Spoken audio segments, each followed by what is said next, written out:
It stipulates, sir, that eligibility for rehabilitation or relocation should be there for all Jhuggi Jhopri Bastis, and I choose my words very carefully. Jhuggi Jhopri Bastis, which came up before 1st January 2006. These shall not be removed without providing them alternate housing. Jhuggis which have come up, now these are individual Jhuggis, which have come up after this or before 1st January 2015 shall not be demolished without providing alternate housing. This is the stipulation. It goes on to say, no new Jhuggis will be allowed in Delhi. No new Jhuggis comes up after 1st January 2015. If any Jhuggi comes up after this date, the same shall immediately be removed without providing them any alternate housing. It also goes on to say that the government of the National Capital Territory of Delhi will use the following methods to ensure that no new Jhuggi comes up. Government of National Capital Territory of Delhi has stated that procuring satellite maps every 3 months to keep an eye on any new constructions, new illegal constructions would not be removed immediately. Number 2, Government of National Capital Territory of Delhi is willing to do joint inspections with land-owning agencies at regular intervals, and any fresh Jhuggis would be removed immediately. This is the Delhi government policy, sir. Number 3, Government of National Capital Territory of Delhi would enroll volunteers from Jhuggi Jhopri Bastis who will act for the government and would inform government if any fresh Jhuggi comes up in the area. Honourable Member, now I want to Minister, pointed response. Pointed response now, sir. The 7 government colonies which are coming up for redevelopment are spread over an area of 536 acres. 536 acres. And the number of Jhuggi households which have been identified, both eligible and ineligible, is 507. Which means what we are dealing with is less than 1 Jhuggi per acre of land. It is 0.8 acres. That is 1 Jhuggi in less than 1 acre of land. Now, what we have done in terms of eligibility for rehabilitation, relocation, 100 EWS flats at Narela have been purchased from the DDA, out of which 90 have been allotted to eligible Jhuggi households, of which 5 have already taken possession. After that, what happened, sir, is a large number of Jhuggi dwellers, whether eligible or ineligible, went to the courts and obtained a number of stays. What we have here is, sir, in Sarojini Nagar, 136 applicants went to the Supreme Court, 53 to the High Court. I can list out all these. What has happened, sir, here, and the answer provides, in the particular question that has been asked, the answer is in the body of the question has been answered in the body of that. There were apparently 12 there. Those who are ineligible, the local authorities will or they will move out. The eligible ones, we have provided alternate accommodation. Only very few have moved in there, and we stand ready to pursue that process, but it will be subject to the clearance of the courts, both the Supreme Court and High Court. Supplementary 2. The Minister beats Winston Churchill in using the words. Thank you, sir. But my question was whether any action has been taken on authorities who were involved. My second supplementary is that in view of Ajay Makhan versus Northern Railway 2019, the judgment, DDA had to follow rehabilitation policy of Delhi government. I would like to know from Honorable Minister, which rehabilitation and resettlement policy does DDA follow if you say, if you undo, I won't say demolish, undo an informal settlement? Thank you. Honorable Minister, very pointed response. So, a pointed question. Very pointed response to a very pointed question. Sir, the answer simply is that the policy pertaining to the Delhi government has to be implemented by the Delhi government. I can tell you what the DDA is doing. Sir, Sir, I can tell you One second. that there are a total, Take your seat. sir, there are a total, Honorable member, take your seat. There's a method how to raise an issue. sir, there are a number of what are called JJ clusters. There are 299 JJ clusters which are under DUSIP. Honorable And Minister. there are 376 under DDA. Honorable Minister, the honorable member has pointedly sought response to a specific situation. You may respond to that. May I respond to that? Please. Out of the 300 plus 370 or so JJ clusters which are with the DDA, we have already done surveys in 210 of them. Recently, the Honorable Prime Minister released 3,000 flats in Kalkaji to the beneficiaries. 2 such other projects are ready.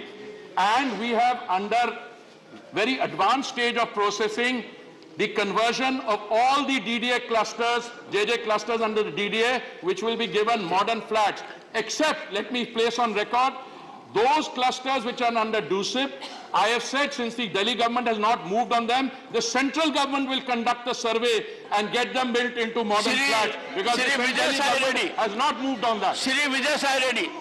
Shri Vijay Sai Reddy. Shri Vijay Sai Reddy.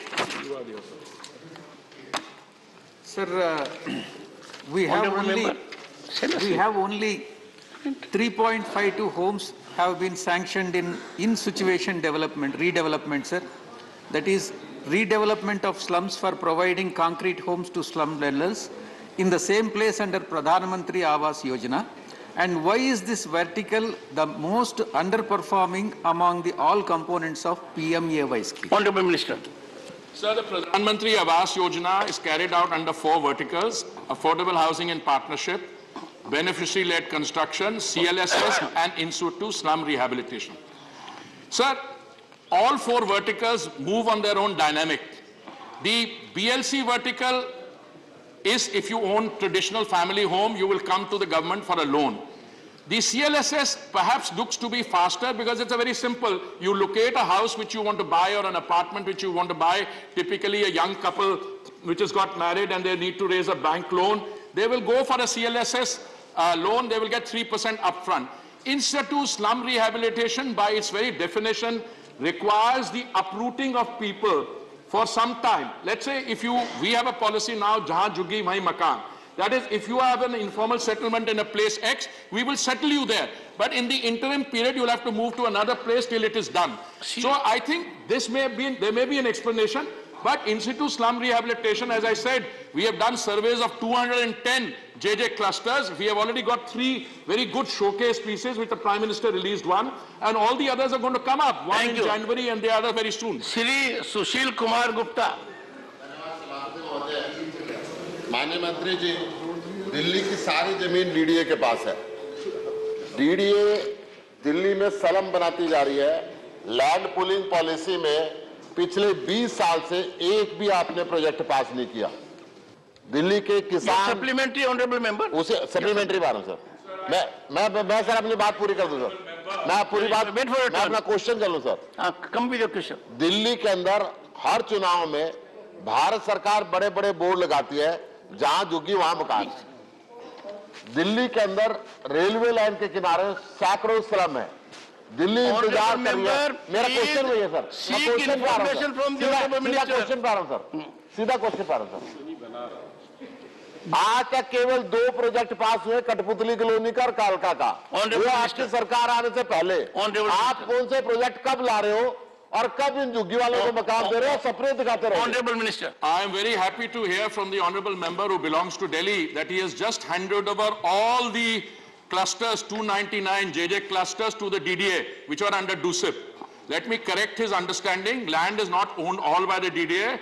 There is in Delhi DDA land, there is land owned by the LNDO, and there are other issues where you have a role to play. But if you decide to abdicate that responsibility, I have already offered all 299 clusters, we'll take over and develop them there. Because we have not even received a proposal from the state government for this. Shri Binoy Vishwam. Sir, I have a pointed question for a pointed response. For all such projects, will the government assure this House that the dwellers there, the poor people, they will be rehabilitated and then only the project begins. I thought I took the liberty of explaining in some detail what the policy is. This is a policy enunciated by the Delhi government in an order of 11 December 2017, which says that all settlers or informal settlements before 2016 in terms of bastis and all individuals who have there, they have to be rehabilitated. And this is precisely what the government in the center is doing. We would like all the others similarly to follow this. No, actually they've gone to the court, otherwise you would have a situation. Per acre there is less than one juggi, and that also is in front of the court. And we follow the norm scrupulously. I wish that were the case in some other areas also. Question number 47, Shri Mastan Rao, Bida. माननीय सभापति महोदय, पटल पर रख दिया गया उत्तर। Honorable Minister. सभापत्र पे उत्तर रख दिया गया सर। हाँ, सभापति महोदय। आप तो आधा घंटा ले ही लोगे। Thank you, Chairman, sir. Question number 47. Honorable Minister. माननीय सभापति महोदय, उत्तर सभापत्र पर रख दिया गया है। Supplementary 1. Sir, thank you, sir. Does the government intend to increase the provision of repayment of loans for MSMEs from 90 days to 180 days, as the working cycle of MSMEs may extend beyond 90 days and improve their repayment ability? Supplementary 2. माननीय सभापति महोदय, माननीय member ने अच्छा प्रश्न किया है। विशेष रूप से उन्होंने जो एमएसएमई की ऋण सीमा है उसे बढ़ाने की बात की है। विशेष रूप से जो एमएसएमई है, हमारे जो क्वेश्चन में जो दिया गया है कि एमएसएमई की जो पीएमईजीपी है वो एक स्वरोजगार सृजित करने के उद्देश्य से तैयार की गई एक प्रमुख क्रेडिट लिफ्ट सब्सिडी है। इस योजना के अंतर्गत पूर्व में संशोधन भी किया गया है। उसमें विशेष रूप से सेवा कर में जो 10 लाख रुपए दिया जाता था उसे 20 लाख रुपए कर दिया गया है, और विशेष रूप से मैन्युफैक्चरिंग में जो उसमें 25 लाख था तो उसे 50 लाख कर दिया गया। इस तरीके से योजना को बढ़ाया गया है। Honorable Member, second supplementary. Yes, sir. Thank you, sir. What efforts MSME Ministry is taking for implementation of existing schemes, and what action against non-compliant government organizations? Honorable Minister. Thank you, sir. Honorable Minister. माननीय सभापति महोदय, विशेष रूप से इन्होंने जो प्रश्न किया है उसमें ढेर सारी योजनाएं आरबीआई की योजना के द्वारा चलाई जा रही हैं। विशेष रूप से हम लोग कह सकते हैं कि आकस्मिक क्रेडिट लाइन गारंटी योजना, ईसीएल जीएस योजना, इन योजनाओं के माध्यम से हम लोग जो यूनिटें हैं उनकी मदद कर रहे हैं। श्रीमती रंजीत रंजन। जी, मैं आपके माध्यम से मंत्री साहब से पूछना चाहती हूँ कि विगत 3 वर्षों में आप ऋण बढ़ाने की बात तो कर रहे हैं, लेकिन विगत 3 वर्षों में देश में कितने लघु सूक्ष्म उद्योग हैं बंद हुए हैं? क्या ये सच है कि 2016 नोटबंदी के बाद आज तक जो एक आंकड़ा आ रहा है, वो सरकारी आंकड़ा मैं नहीं कह सकती, लेकिन 50-60 लाख एमएसएमई उद्योग धंधे बंद हुए हैं? क्या ये सही है? और क्या जो सरकार है इसका आंकड़ा, सरकारी आंकड़ा सार्वजनिक करेगी कि आज तक 2016 से अभी तक कितने लघु उद्योग एमएसएमई उद्योग बंद हुए हैं, उसका क्या आंकड़ा है? Honourable minister. सभापति महोदय, जो लघु उद्योग बंद हुए हैं वो अभी पहले बंद नहीं हुए हैं, अभी हाल में कोरोना काल के समय बंद हुए हैं। कोरोना काल में जो बंद हुए हैं उन्हें सुचारू करने के लिए देश के उसी प्रधानमंत्री ने एक विशेष पैकेज की घोषणा की थी। उसमें 3 लाख रुपए उसे दिए गए थे। इसके बाद 1.5 लाख रुपए और उसमें जोड़े गए। अभी जो बजट पास हुआ है उस बजट में भी 50,000 करोड़ रुपए ऐड किए गए। 5 लाख करोड़ का ईसीएल जीएस का योजना जो बनाई गई है उसमें विशेष रूप से जो सिक हो गई थी, जो किसी तरीके से बीमारी हो गई थी, उन कंपनियों, उन यूनिटों को ये पैसा दिया गया है। Shri Tiruchi Shiva. Shri Tiruchi Shiva. Sir, thank you, Mr. Chairman, sir. Sir, the MSME is a very important sector in the country. Question, sir. Ask your question. Sir, my question, sir. The MSME sector, which is a very important sector in a country like ours, which is a thickly populated and unemployment looms at large. And recently, when the committee had an interaction with the bank officials, we came to know that the PMEGP, Your question, sir. PMEGP, which is the main source of income for the small entrepreneurs, are only, the applications are entertained only through online. Sir, rural women and those illiterate in the urban are not Sir, what is your question? cannot access to the online. So I would like to know the minister, number one, whether I think take necessary steps to continue offline applications also, Yes. and also in all the regional languages, because the applications are only in Honorable Hindi and Minister. English, and all the regional languages should be in the application. Honorable Minister. माननीय सभापति महोदय, इन्होंने PMEGP की जो बात की है, विशेष रूप से हमारी जो एमएसएमई है, हमारे जो जितने भी वो हैं उन्हें मदद करने के लिए ये योजना चलाई जा रही है। और विशेष रूप से इस योजना के अंतर्गत हमारे जो ग्रामीण क्षेत्र सब्सिडी उसमें दी जाती है। ग्रामीण क्षेत्र के लिए जो हमारा जनरल हमारे लोग हैं उनके लिए 15 और 25% की सब्सिडी ये है। और उसी तरीके से एससी, एसटी या ओबीसी, उसके अलावा महिलाएं या पर्वतीय लोग हैं उनके लिए 25 से 35% तक ये सब्सिडी दी जाती है। उस सब्सिडी के आधार पर ये लोन दिया जाता है और एमएसएमई को ये सारी चीज़ें व्यवस्था की जाती है। श्री वीरेंद्र प्रसाद, बस हो गया। Thank you very much, sir. One second. Honorable Minister. सभापति महोदय, सम्मानीय ज्येष्ठ सदस्य ने जो क्वेश्चन पूछा है उनके बारे में उन्होंने जो कहा है कि ऑनलाइन तो चालू रहेंगे मगर ऑफलाइन से एप्लीकेशन आने का वो स्वीकार होगा क्या, इसके बारे में सोच के सजेशन फॉर एक्शन मैं देखूँ। Yeah. Honorable Member. Thank you very much, sir. The scheme is very good. Through this scheme, credit facilities given to the marginal small industries, sir. Sir, your question. Yes, sir. Sir, ground reality is something different, sir. I tell you, Honorable Minister, generally Nodal agency took the... Sir, address the Honorable Minister Yes. through me and ask a good question so that I can direct the Honorable Minister to respond. Sir, Nodal agency took the application offline and online. The application received by Nodal agency, they recommended it banks for the credit, sir. But in ground reality is that bank is not obliged this application. More than 60% Your question, sir. Yes, sir. More than 65% application rejected by banks, sir. I want to know from our Honorable Minister, if Government of India is going to some simple mechanism to help the cash flow. Honorable Minister. सभापति महोदय, विशेष रूप से इनका कहना ये है कि loan के जो फार्म भरे जाते हैं बैंक उन्हें रिजेक्ट कर देते हैं।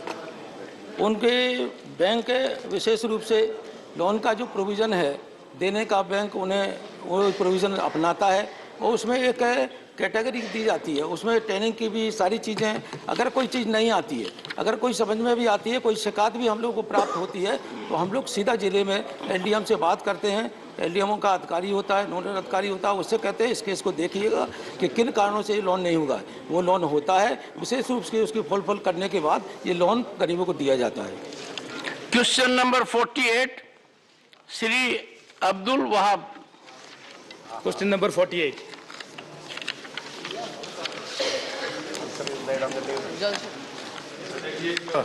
उत्तर सभा पटल पर रख दिया गया। Supplementary one.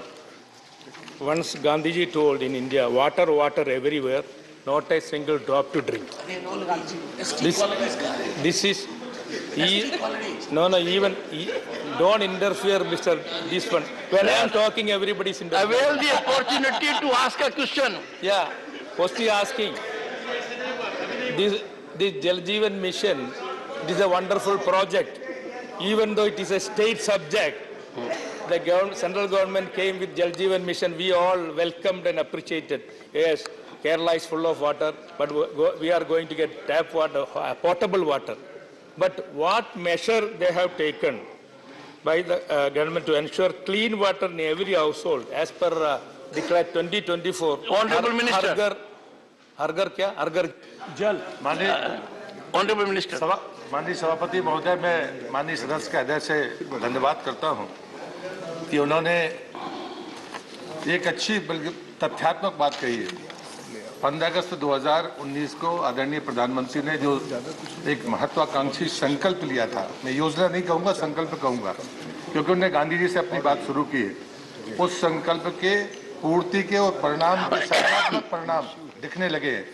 और उसका परिणाम यह है कि जब 15 अगस्त 2019 को 3.23 करोड़ परिवारों के पास में पाइपलाइन के द्वारा पानी था, जो देश का 16.72% था। आज की तारीख में 10.68 करोड़ परिवारों के पास पानी है, जो देश का 55.24% है।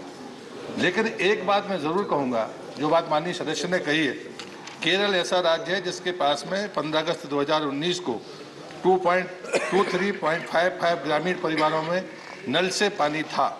लेकिन आज, और जो समय देश की औसत से 16.72 अधिक था, उससे अधिक था राष्ट्रीय उससे औसत से, लेकिन आज देश का औसत 55% से ज़्यादा है। लेकिन केरल का प्रतिशत 45% है, वहाँ पानी है।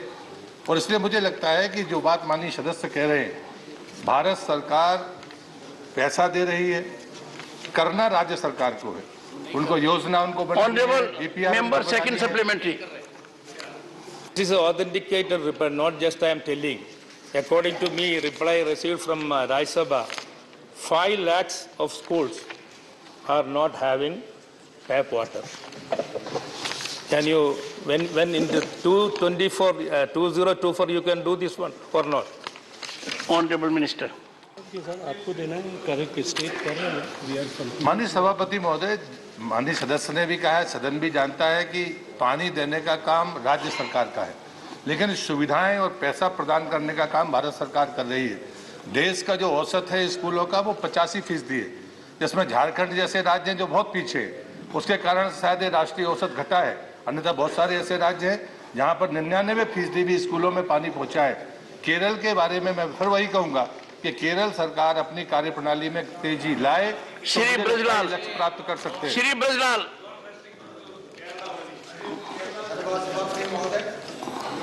उत्तर प्रदेश के 16 जिले ऐसे हैं जिसमें बलिया, बस्ती, लखीमपुर खीरी, बहराइच, चंदौली, गाजीपुर, गोरखपुर, उन्नाव, बरेली, सिद्धार्थनगर जो मेरा होम डिस्ट्रिक्ट है, बलरामपुर, मुरादाबाद, रायबरेली, बिजनौर, इन जिलों में पानी में परमिसिबल लिमिट से अधिक आर्सेनिक है। मैं माननीय मंत्री जी से जानना चाहूंगा कि इसको प्रायोरिटी पे लेकर आर्सेनिक जल कब तक उपलब्ध कराया जाएगा?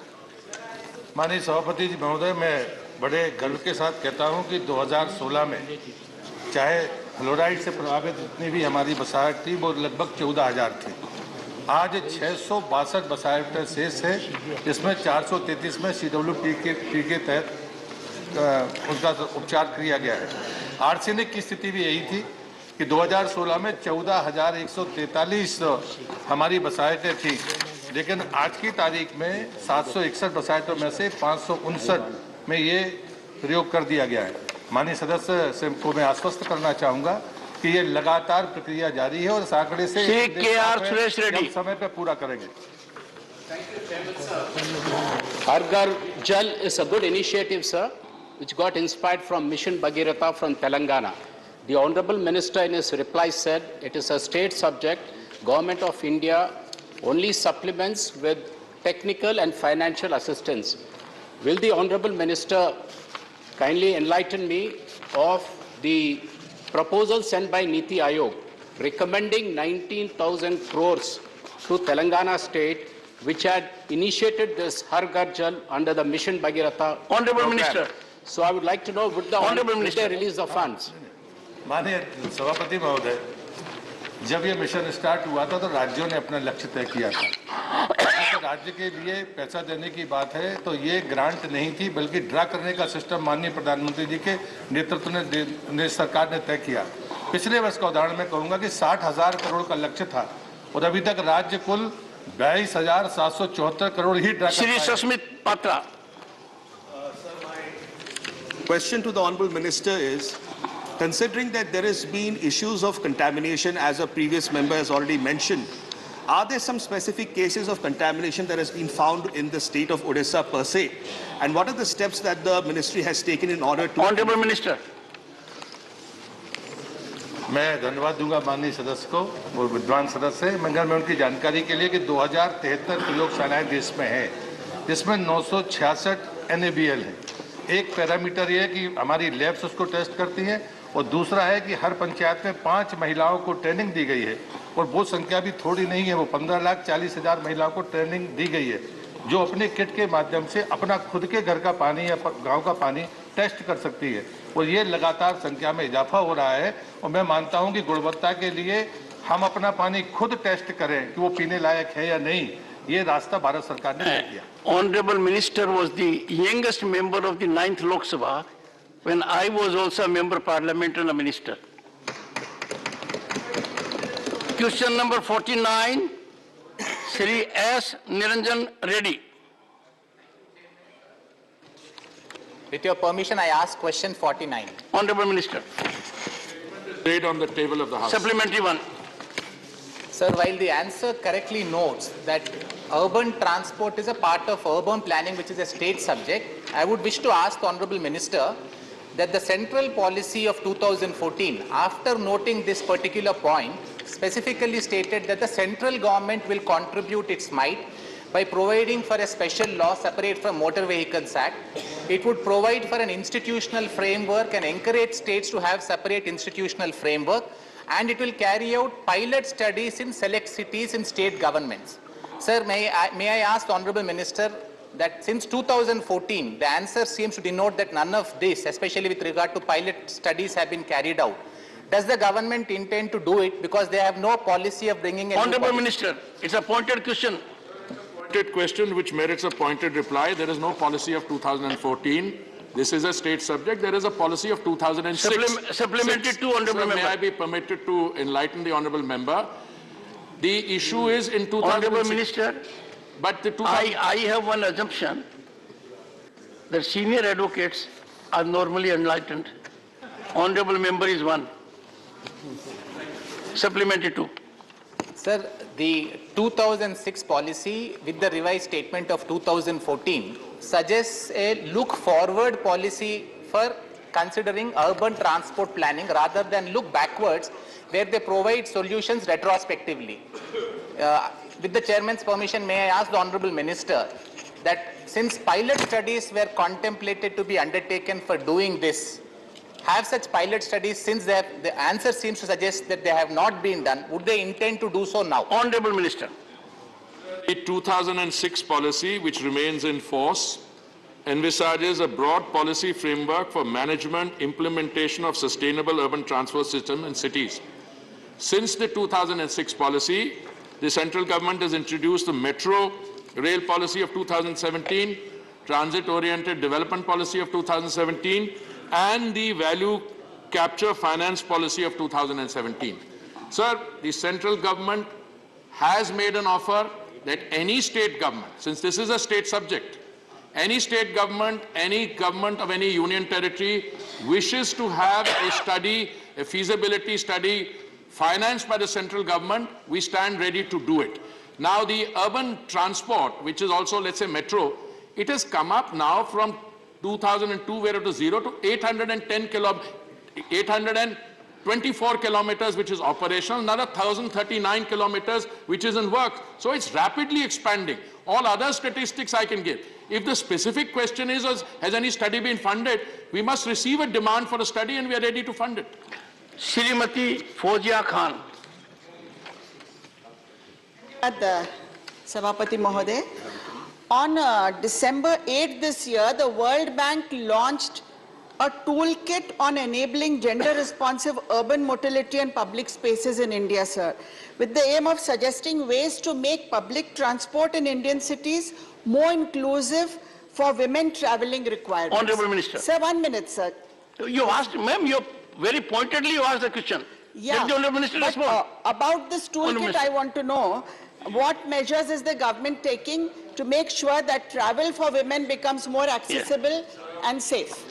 And gender sensitivity is at the heart of all our urban policies, whether it is urban transport, whether it is any other form of transportation or any other listing.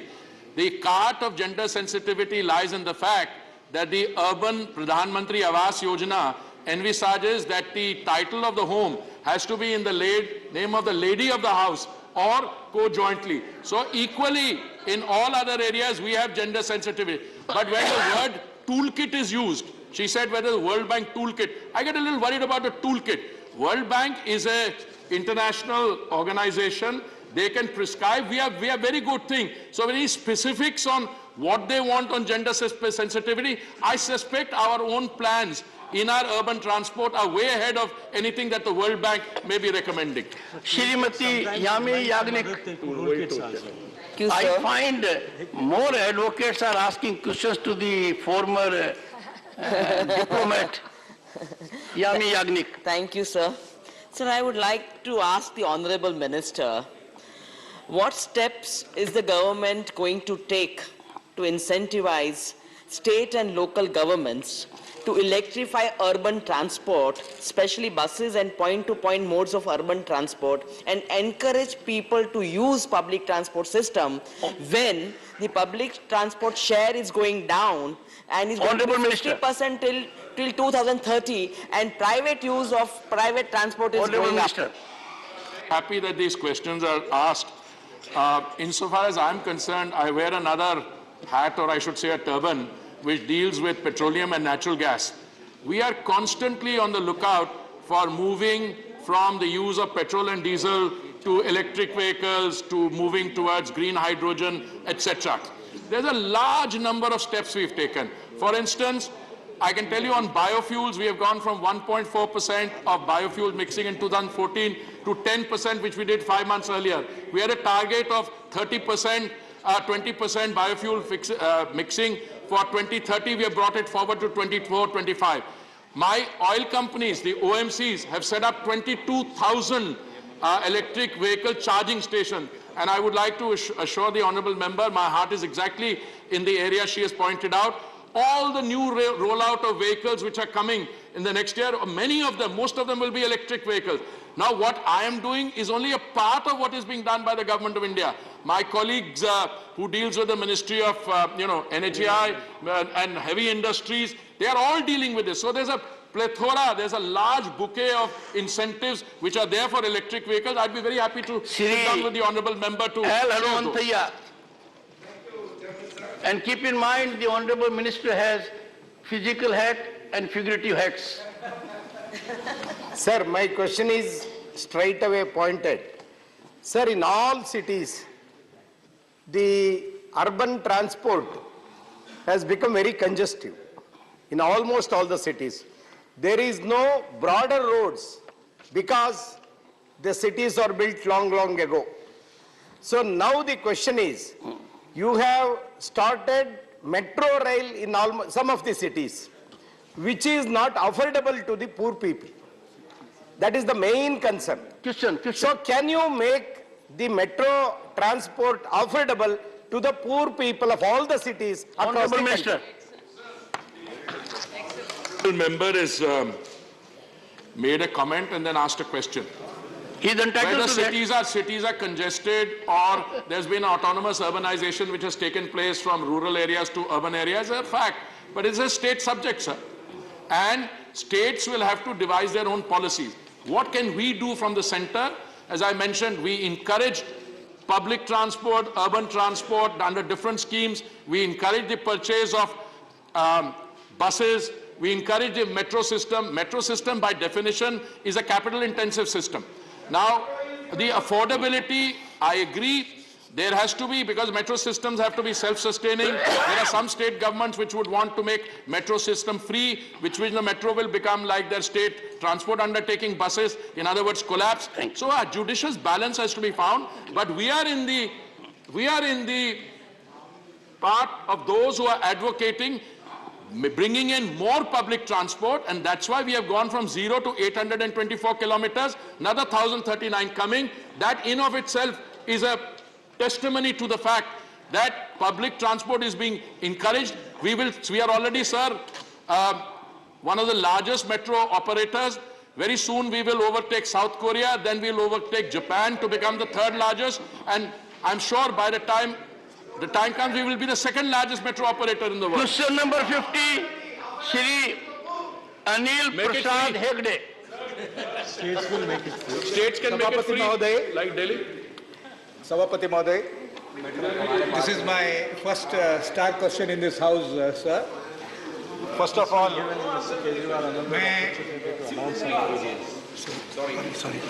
Question, sir? Question number 50. Honorable Minister. बदल पर रख दिया गया. Supplementary one. Sir, सभापति महोदय, ये मेरा पहला स्टार्ट क्वेश्चन है इस सदन में. Sir, first of all I'd like to thank the minister. आपको बधाई देना चाहता हूँ इसलिए कि देश भर में जो खतिन और बुनकर और खादी का संस्था जो है, इसके सही हालत, इन लोगों को खतिन बुनकर का आमदनी क्या है, इसके बारे में आपने सही बात रखा है. और khadi, only that fabric is can be said as khadi, which is hand spun and hand woven. और अगर खतिन और बुनकर नहीं रहेंगे, आगे आपको खादी का कपड़ा ही नहीं मिलेगा. तो आपने जो जवाब में ये बताया है कि खतिन लोगों को एक गुंडी के लिए 7.5 रुपये दिया जाता है, मान्यवर, लेकिन ये एक दिन में खतिन लोगों को सिर्फ 10 से 12 गुंडी ही दिया जाता है. इसके मतलब इन लोगों का न्यूनतम आमदनी 100 रुपये से कम है, और वो भी उन लोगों को साल में 200 दिन भी उन लोगों को काम नहीं मिलता है. यही हालत बुनकर लोगों का. माननीय सदस्य, आप मंत्री महोदय से सीधा प्रश्न पूछिए मेरे माध्यम से. सीधा ये प्रश्न है कि क्या 2022 में MMDA जो है, बिक्री विपणन सहायता 90% लोगों को, खादी संस्थाओं को और खतिन बुनकर को मिला है या नहीं मिला है? ये ऑनरेबल मिनिस्टर. माननीय सभापति महोदय, माननीय सदस्य ने जो पूछा है, विशेष रूप से उन्होंने कहा है कि जो गुंडी उसे 7.5 रुपये दिया जाता है. ये चूँकि हमारा जो विभाग है उसमें विशेष रूप से हमारे जो कारीगर हैं, जो कारीगर जितना काम करते हैं उन्हें उतना पैसा उन्हें दिया जाता है. और विशेष रूप से ये किसी तरीके से हम लोग इन्हें देखते हैं कि जितनी भी इनकी जो काटते हैं, जितनी उन्हीं वो देते हैं, उसी के हिसाब से उन्हें पैसा दिया जाता है. विशेष रूप से आने वाले समय में अभी 7.5 रुपये जो दिया जा रहा है, विशेष रूप से इसमें चिंता की जा रही है कि इनके उन्हीं के पैसे को बढ़ाकर 10 रुपये कर दिए जाए. इस पर ये चिंता की जा रही है, इस पर मीटिंग भी की जा रही है, और शीघ्र ही इसमें ऐसे पैसे को बढ़ा के ज़्यादा कर दिया जाए. Honourable member, second supplementary. Thank you sir. आपने ये खादी का इस संस्था में KVIC का कोई रोल नहीं है, जैसे कि मास्टर सर्वेंट रिलेशनशिप यहाँ पर नहीं है, ये आपने जो बताए हैं. और बात यह है कि खतिन या बुनकर, ये दोनों लोगों को और खादी संस्थाओं को जो MMDA जो मिलना है 2022 में जनवरी से अभी तक मिला नहीं है. इससे जब तक खादी का संस्था जिंदा नहीं रहेगा तब तक खादी स्पिनर और वीवर, खतिन और बुनकर नहीं रहेगा.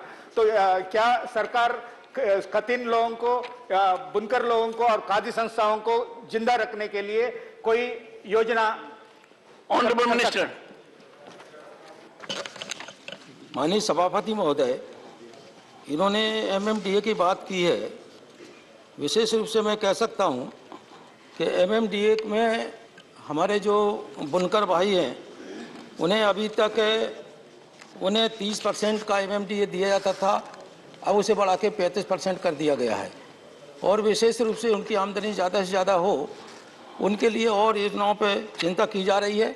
और विशेष रूप से हमारे जो बाकी खादी हैं, जो छोटे छोटे हमारे जो कारीगर हैं, जो घर पर बैठ के काम करते हैं, उनको पहले भी हम लोग बता चुके हैं कि किस तरीके से उन्हें किया जा रहा है। और MMDA जो ये बात कर रहे हैं कि जिन्हें नहीं मिला है, विशेष रूप से हर 3 महीने में उसकी समीक्षा होती है और 3 महीने की समीक्षा के बाद MMDA उन संस्थानों को दे दिया जाता है, उन कारीगरों को दिया जाता है जिन कारीगरों के यहाँ से ये सारी चीज़ें बन के आती हैं। Shri Shantanu Sen. Sir, respected Chair, for lending your ears to me. Sir, so far the nationwide... Respected Chair, thanks a ton for lending your ears to me.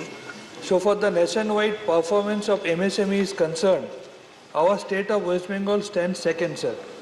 But despite this, many a time we are facing many non-cooperation from our government of India. So far the fund is concerned, so far the guidance... Dr. Saab, appointed question to the Honourable Minister. So my question to my learned minister is, the states which are performing best, why don't you give some special preference or special attention to those states like our state of West Bengal? Honourable Minister. माननीय सभापति महोदय, इन्होंने अपने राज्य के लिए और की योजनाओं के बारे में बात की है। विशेष रूप से मैं कह सकता हूं कि MSME पूरे देश भर में काम कर रही है और सबको PMAGP योजना, और अगर कोई यूनिट सिक हो गई है तो उन्हें किसी न किसी तरीके से उन्हें पुनः चालू के लिए ECLGS योजना, ये सारी योजनाएं चल रही हैं और पूरे देश भर में MSME उसका लाभ, जो सब्सिडी है उसका लाभ भी दे रही है, सारी चीज़ें दे रही हैं और आपके यहाँ भी ये योजनाएं चल रही हैं जिसका लाभ वहाँ के लोग ले रहे हैं। श्री अशोक कुमार मित्तल। पूछना चाहूँगा आपके माध्यम से कि हम बड़े छोटे छोटे कदम उठा रहे हैं अपने आर्टिजन्स की लाइफ को सुधारने के लिए।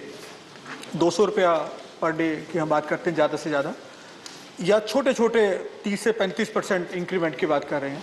कुछ हम बड़े स्टेप्स उठाने जा रहे हैं ताकि उनकी हम लाइफ को इस लेवल पर ला सकें कि बच्चे को 2 वक्त की रोटी खिला सके और स्कूलों में शिक्षा दे सके। Honourable minister.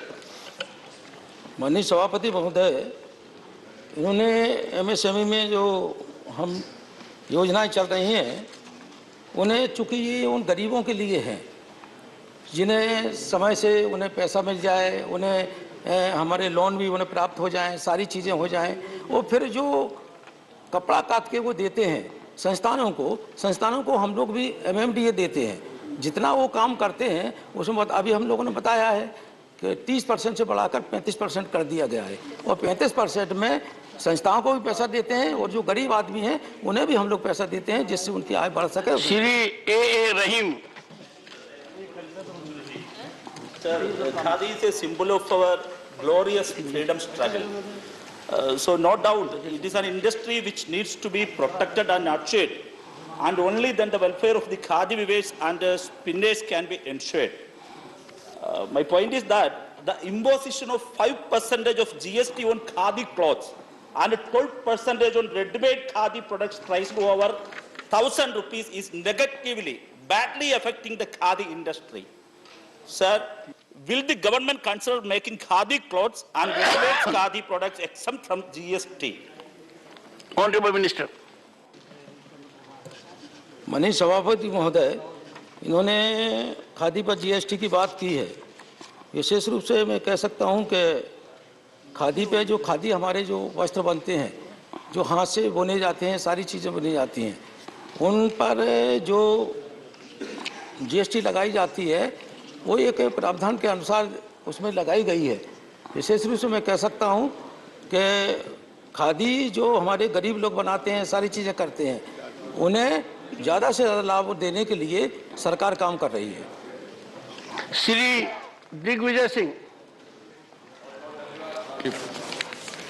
सभापति महोदय, खादी इस देश के सबसे गरीब लोगों को रोजगार देता है और उसमें भी, जैसा कि माननीय सदस्य ने एक दिन बताया, उसमें भी पेमेंट में देरी हो रही है।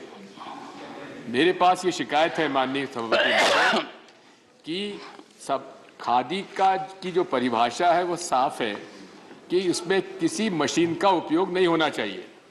मेरे पास ऐसी कई शिकायतें आती हैं, विशेषकर एक पश्चिम क्षेत्र के एक प्रांत से, जहां मशीन का उपयोग करके खादी का उत्पादन हो रहा है, जो कि मूल आप जो सोच है खादी के, उसके खिलाफ है। क्या ऐसी कोई शिकायत माननीय मंत्री जी के पास आई है? Honourable minister. माननीय सभापति महोदय, अभी तक कोई ऐसी शिकायत नहीं आई है। अगर माननीय सदस्य जी अगर कोई ऐसी चीज करेंगे तो निश्चित इस पर जांच करेंगे। Question number 51, Shrimati Mamata Mohanta. Question number 51। Honourable minister. Honourable minister. Answers laid on the table of the House. Supplementary 1।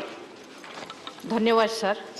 अमरदा road airstrip विकसित करके उत्तर ओडिशा में एक एयरपोर्ट बनाने के लिए केंद्र सरकार के अभी तक क्या पदक्षेप लिए हैं, इसका एक संपूर्ण विवरण प्रदान करें। और क्या ये जमीन जो कि प्रतिरक्षा विभाग का है, इसको राज्य सरकार का देने का प्रयास किया है? Honourable minister. सर, ये प्रश्न अमरदा एयरस्ट्रिप के विषय में है और यहाँ डिफेंस के साथ हमारी चर्चा हुई है। जमीन आवंटित किया गया है स्टेट गवर्नमेंट को। स्टेट गवर्नमेंट को उस जमीन के लिए रक्षा मंत्रालय को 26 करोड़ रुपए दिलवाने हैं और उसके बाद ये स्टेट गवर्नमेंट का एयरपोर्ट है जिसे स्टेट गवर्नमेंट को ही डेवलप करना होगा। सप्लीमेंट्री 2। सर, ओडिशा में पुरुष विश्व कप हॉकी 2023 जनवरी 13 से शुरू होगा। टूर्नामेंट के मैच राउरकेला के बिरसा मुंडा स्टेडियम में रखा जाएगा। मैं मंत्री जी को पूछना चाहती हूं कि अंतर्राष्ट्रीय हॉकी स्तर में खिलाड़ी और दर्शक भारत के सबसे बड़ा हॉकी स्टेडियम में एकत्रित होंगे, इसीलिए राउरकेला एयरपोर्ट का विस्तार होना जरूरी है। राउरकेला एयरपोर्ट का काम कब तक खत्म होगा और पैसेंजर के लिए क्या सुविधा किया जाएगा? Honourable minister. अध्यक्ष महोदय, Rourkela airport steel authority of India का एयरपोर्ट है। यहाँ हमारी विचारधारा थी कि इसकी विकास और प्रगति करना अति आवश्यक है। तो सेल और एयरपोर्ट्स अथॉरिटी ऑफ इंडिया के बीच एक मसौदे पर हस्ताक्षर भी हुआ है इस एयरपोर्ट के डेवलपमेंट के लिए। एयरपोर्ट्स अथॉरिटी ऑफ इंडिया ने वैसे भी ATR के डेवलपमेंट के लिए इस एयरपोर्ट पर करीब 28 करोड़ रुपए खर्च किए हैं। नए एप्रन बने हैं राउरकेला एयरपोर्ट में 7 करोड़ का, और ये कार्य मुझे आपको कहते हुए, आपके द्वारा हाउस को कहते हुए खुशी है कि ये कार्य समाप्त हो चुकी है, पूर्ण हो चुकी है। यहाँ बाउंड्री वॉल की भी पूर्ण क्रियान्वयन हो चुकी है 2 करोड़ रुपए की। इसी के साथ रीसर्फेसिंग और रनवे का कार्य भी पूर्ण हो चुका है। कंस्ट्रक्शन ऑफ पेरीमीटर वॉल 15 दिसंबर तक हो जाएगा और एक्सटेंशन ऑफ टर्मिनल बिल्डिंग के लिए 6 करोड़ रुपए हमने आवंटित किया है, जो इस 15 दिसंबर 2023 तक समाप्त हो जाएगा। जो माननीय सदस्य महोदय ने कहा, बहुत ही एक महत्वपूर्ण खेल का आयोजन राउरकेला में किया जा रहा है। इसके लिए एयरपोर्ट को ऑपरेशनल बनाने के लिए 2 कदम बहुत जरूरी है। पहला, एक CNS और ANS का हस्ताक्षर स्टील अथॉरिटी ऑफ इंडिया और एयरपोर्ट्स अथॉरिटी ऑफ इंडिया के बीच होना बहुत जरूरी है। मैंने ये निर्देश भी दिए थे दोनों विभागों को कि जल्द बैठकर इस पर हस्ताक्षर हो, और मुझे माननीय सदस्यों को सूचित करते हुए खुशी है कि आज सुबह 10 बजे सेल और एयरपोर्ट्स अथॉरिटी ऑफ इंडिया के बीच में वो CNS AI एग्रीमेंट के बीच में हस्ताक्षर हो चुका है। दूसरा सर, एक चीज मैं सूचित करना चाहता हूं, अब केवल DGCA का इंस्पेक्शन बाकी है। जो 2B कैपेबिलिटी है इस एयरपोर्ट की, छोटे प्लेन के 2C एयरपोर्ट में परिवर्तित करने के लिए, ताकि ATR वहां लैंड कर पाए, जो आपकी भी इच्छा है। और जो बिड्स उड़ान में दिए गए हैं, अलायंस एयर को ATR भुवनेश्वर और राउरकेला के बीच में, और बिग चार्टर को कोलकाता और राउरकेला के बीच में, वो ट्विन ऑटर छोटा प्लेन है, दोनों को हम लोग क्रियान्वयन करेंगे एक बार जब ये लाइसेंसिंग ATR के लिए DGCA के द्वारा दिया जाएगा। Shri GVL Narasimha Rao. Thank you, Chairman, sir. Under UDAN Regional Connectivity Scheme, 28 seaplane routes and 115 helicopter routes have already been sanctioned. I would like to know from the Honorable Minister what is the status of these UDAN operations, and in Visakhapatnam cruise terminal also there was a similar proposal for promotion of tourism. I would like to know from the Honorable Minister. Honorable Minister. Sir, what is extremely important in India today, and I would like the indulgence of your office, sir, to inform the House, is that we have very effective international to domestic connectivity. We have very effective domestic tier 1 to maybe tier 2 connectivity. But certainly the concentration has to be on last mile connectivity. And that is very clearly the question that the honorable member has focused on. Because last mile connectivity through civil aviation is very key. That last mile connectivity can only be given by small planes, less than 20 seaters, by seaplanes, and by helicopters. With that in mind, sir, our ministry has tweaked the UDAN scheme. The UDAN scheme used to be for sub-90 seater planes. We have now introduced a new mechanism under UDAN, which is a small aircraft scheme only dedicated to less than 20 seater aircraft. And under that small aircraft scheme, which we have launched in UDAN 4.2, I'm very pleased to inform the House that a total of 132 routes have been awarded, out of which 16 are helicopter routes, 50 are seaplane routes, and only 66 are fixed-wing routes. So many states will get the benefit of last mile connectivity through this UDAN small aircraft scheme, and even across the geography, from Telangana to Lakshadweep, all the way to our hilly states, to the northeastern states, to Assam, we have provided connectivity through these awards that we have given in this latest round of UDAN 4.2. Shri Sukhendu Shekhar Roy. I would request the Honorable Minister to kindly inform this House that House whom the air connectivity between Kolkata, Malda, Balurghat and Kujibihar shall commence.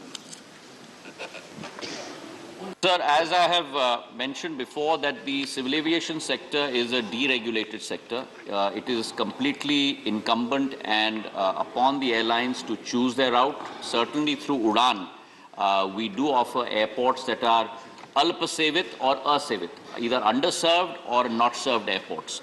The honorable member's party's delegation had come to meet with me.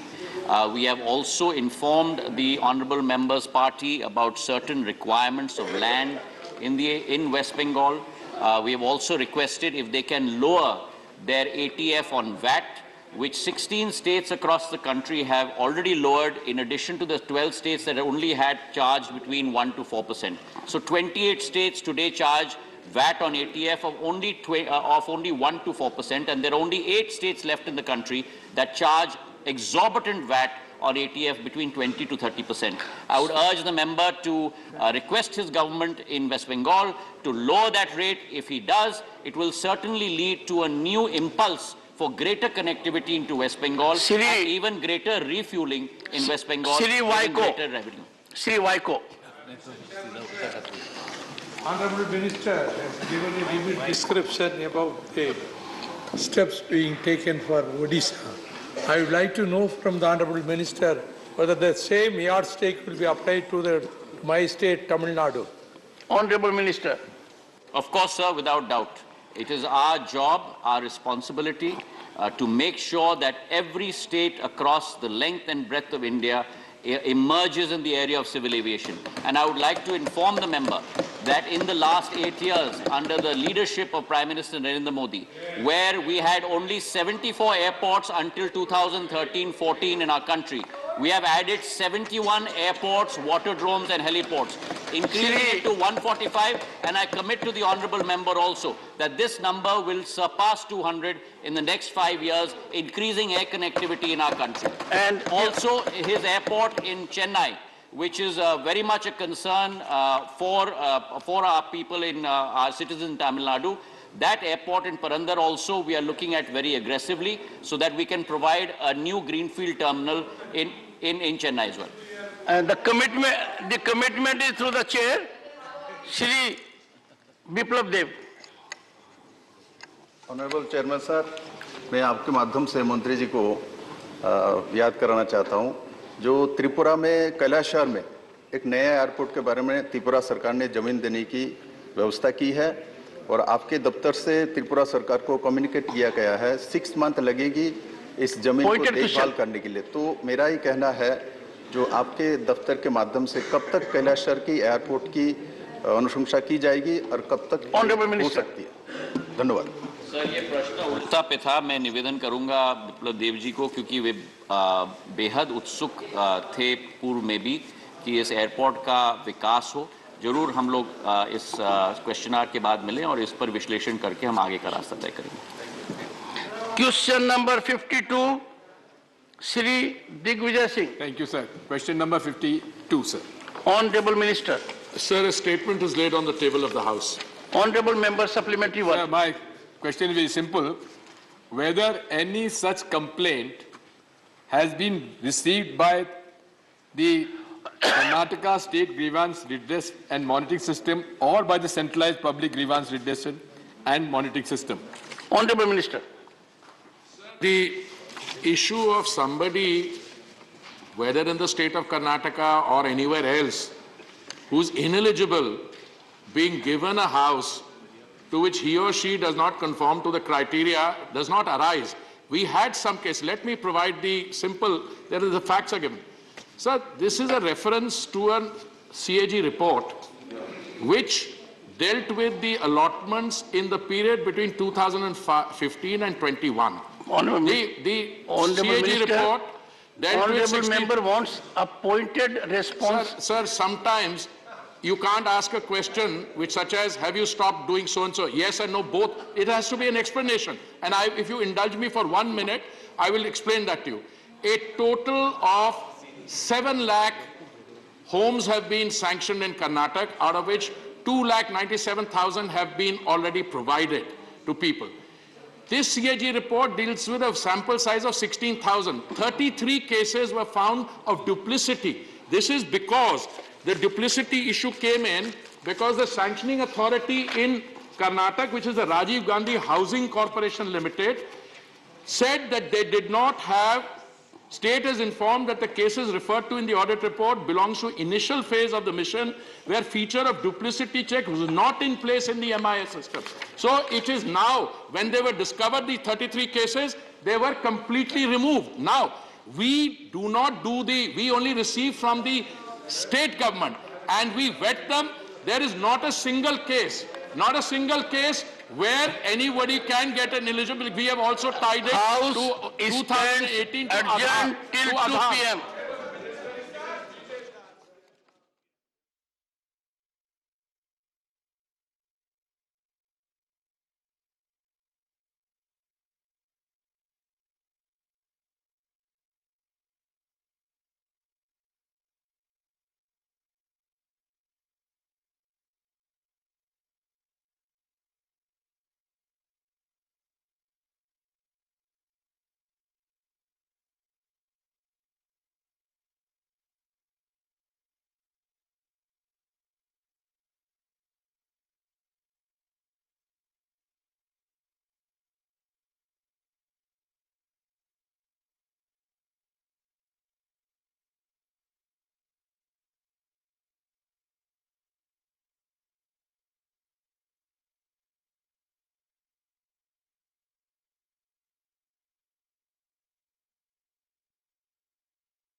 Bangladesh के साथ विराटगंज वीरगंज में बन चुका है। आज सबसे एक महत्वपूर्ण भारत और नेपाल के लिए ककावा है जो लुम्बिनी उस तरफ है और इस तरफ कपिल वस्तु है सिद्धार्थनगर। इसको जोड़ने के लिए मैं एक इंटीग्रेटेड चेक पोस्ट उस ककरहवा में स्थापित करने की मांग सभा की कार्यवाही बढ़नी 2 बजे तक के लिए स्थगित की जाती है।